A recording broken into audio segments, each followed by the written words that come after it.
This White House really just doesn't seem like it's learning. It was a month ago that their efforts to repeal the Affordable Care Act failed. Right after that, there were a bunch of stories about how on the next set of stuff, they were going to reach out, work with Democrats, try to figure out a bipartisan path forward. Instead, this latest leak suggests that they're coming in with an opening bid that's to the right of where the House Republicans are starting.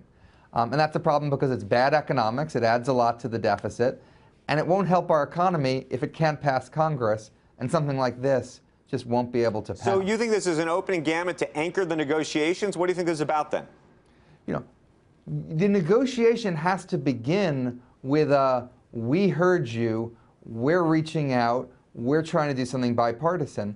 And I say that partly because you want it, I'd like to see business tax reform pass, and that's the way I think it can pass.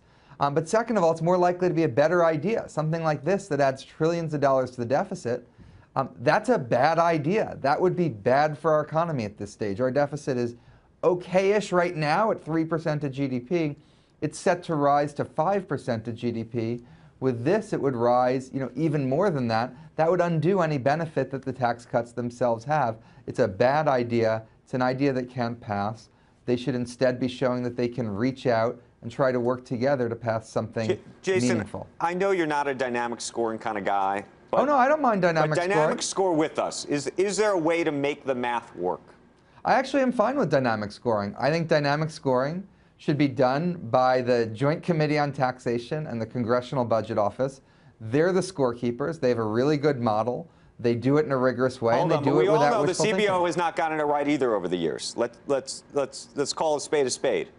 Oh, they've sometimes they're too high, sometimes they're too low. On average, they're about right.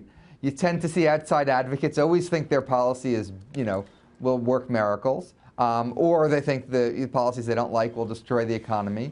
Usually the truth is somewhat smaller than either of those. I think if you look at reasonable dynamic scores, you tend to see they offset maybe 10, 20% of the cost of what you're proposing. So you're proposing $2.4 trillion. Maybe it takes the price tag down to 2. And the reason that number is so small is you get a benefit from the rate cut, but that extra deficit hurts the economy. When I was in the White House, we had CEOs parading through telling us nothing was worse for the economy than deficits. Deficits were causing uncertainty. Deficits were a big problem. Well, this is a big increase in the deficit. Hey there, thanks for checking out CNBC on YouTube. Be sure to subscribe to stay up to date on all of the day's biggest stories. You can also click on any of the videos around me to watch the latest from CNBC. Thanks for watching.